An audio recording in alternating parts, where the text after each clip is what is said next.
आज भी हम देख रहे हैं कि जो सैलाब समाज में उठा है, जो कार्यकर्ता मेल फीमेल जो कार्य कर रहे हैं उनमें उतना ही जोश है और लगता है कि वो आगे चलकर बहुत अच्छा कार्य करेंगे। अपने अपने क्षेत्र में बड़े मेहनत से कार्य कर रहे हैं हमारे कार्यकर्ता, और महिलाओं के होंगे, बच्चों के होंगे, बुजुर्गों के लिए, सबके लिए वही सुविधाएं, वही सब कुछ प्राप्त होगा जो पहले था। आज हम सब यहाँ पर एकत्रित हुए हैं कि हमारे देश को, हमारे राज्य को, हमारे समाज को कौन सी पार्टी आगे ले जा सकती है। इसमें समझाने की, बताने की कोई जरूरत नहीं है। बीएसपी का कार्यकाल सबने देखा है। बहन जी ने किसी एक समाज के लिए काम नहीं किया, किसी एक धर्म के लिए काम नहीं किया। बहन जी ने काम किया शिक्षा के लिए, रोजगार के लिए और चिकित्सा के लिए, जिसकी सबको जरूरत है। पीएन गर्ग एक ऐसी शख्स है, आपने हाथी इतना बड़ा निशान है कि किसी भी, जैसे ही आप वोट डालने जाओगी तो शायद है इससे बड़ा निशान तो नहीं हो सकता है कि कोई बताओ हाथी से बड़ा। अगर हाथी से बड़ा कोई निशान हो तो आप बताइए। हाथी का निशान वो मजबूत निशान, वो बड़ा निशान है कि हर कागज में दिख जाएगा कि हाथी ये है। आपको समझाने और बताने की कोई जरूरत नहीं पड़ेगी। इसलिए अगर आप बाबा साहब को मानते हैं, मानवर काशीराम साहब को मानते हैं और बहन जी को अपना नेता मानती हैं, तो जिस तरीके से बहन जी ने मेहनत करके इस पार्टी को यहां ले आई है, मेरी बात गौर से समझना, जिस तरीके से बहन जी ने अपने जीवन को समर्पित करके, किस बहन बेटी की इच्छा नहीं होती हमारा परिवार नहीं बसे? बताओ। अच्छा आप खुद सोचो, किस बहन बेटी की इच्छा नहीं होती हमारा परिवार बसे? बहन जी 89 में 89 में सांसद बन गई थी, 89 में। और जब उस समय महिलाओं पर बहुत पर्दगी हुआ करती थी, जब बहन जी ने अपने आप को समर्पित करके 89 में सांसद बनी और चाहती तो अपना परिवार बेहतर से बेहतर बसा सकती थी। 4 बार सीएम उत्तर प्रदेश, देश का सबसे बड़ा प्रदेश अगर कोई है तो कौन सा प्रदेश है? उत्तर प्रदेश। उत्तर प्रदेश की 4 बार सीएम रही, 89 में सांसद बन गई थी, 95 में 95 में पहली बार मुख्यमंत्री बन गई थी।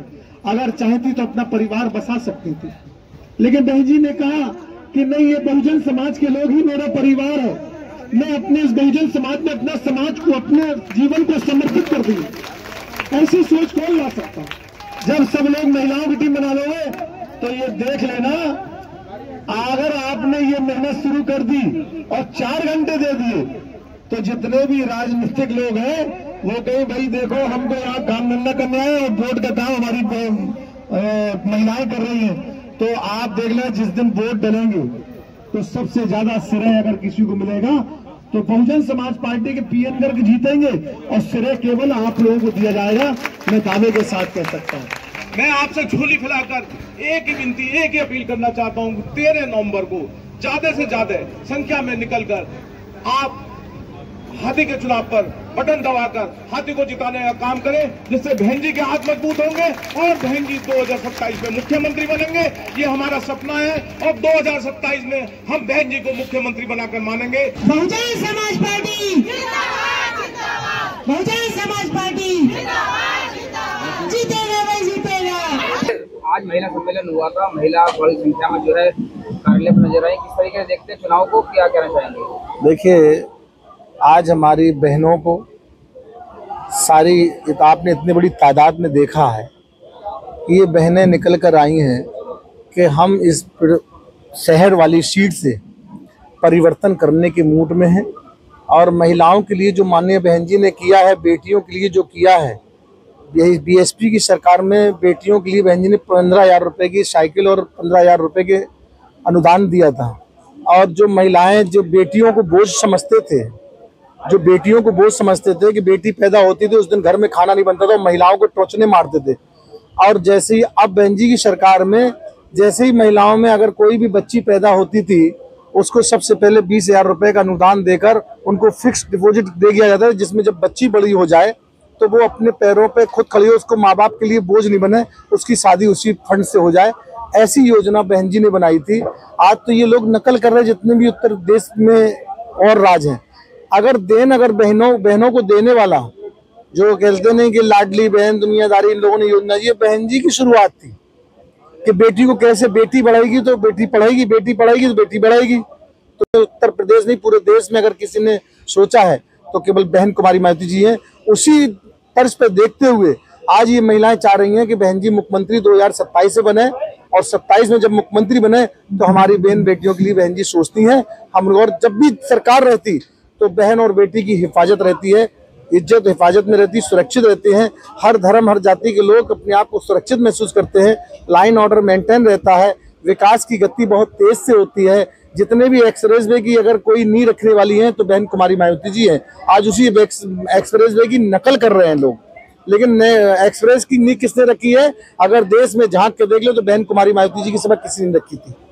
और मैं आज आपको बताना चाहता हूँ कि अगर इस देश में बैकलॉग किसी ने पूरा किया है, आजादी के बाद का उत्तर प्रदेश में जब 5 साल सरकार रही, बैकलॉग अगर किसी ने पूरा किया तो बहन कुमारी मायावती जी ने ही पूरा किया है। तो उसमें हर पिछड़े समाज का बैकलॉग था, वो खाली था, वो भी भरने काम किया। दलित समाज का, मतलब ये समझ लीजिए अगर जितने भी कार्य बहन जी की सरकार में हुए, आज तक किसी सरकार में कर नहीं पा रहे, केवल लड़ा के सियासत कर रहे हैं।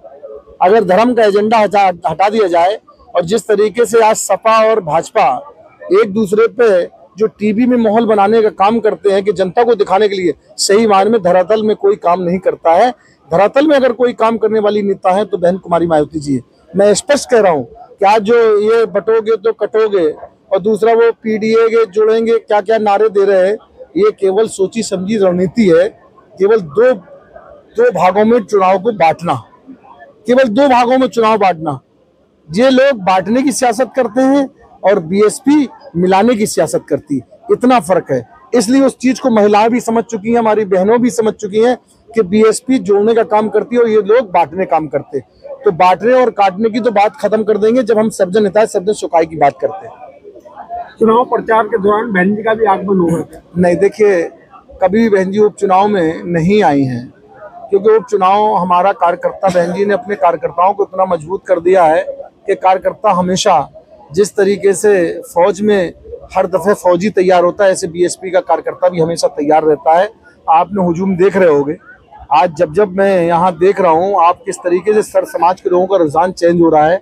सर्व समाज के लोग बहुजन समाज पार्टी की तरफ एक रुझान बना लिया है कि नहीं, 2027 का एजेंडा, 2027 की शुरुआत इसी उपचुनाव से, गाजियाबाद से जो दिल्ली से लगा हुआ एनसीआर है, यही शुरुआत हुई। तो आज जो महिला सम्मेलन यहाँ पर हुआ है, पहले तो मैं जो यहाँ पर आई हैं मेरी बहनें और बहनें भी आई हैं और वो भी आई हैं, तो हमारी बहुएं भी हैं, बच्चे भी हैं, सब तरह के।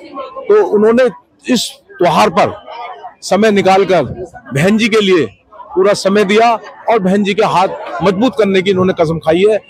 मैं इनका बहुत बहुत आभार प्रकट करता हूं बहनों का, और यही चाहता हूं कि 13 नवंबर को ये हाथी के निशान पर मोहर लगाए। ताजा तरीन खबरों के लिए हमें सब्सक्राइब करें और हमारे बेल आइकन को प्रेस करना ना भूलें।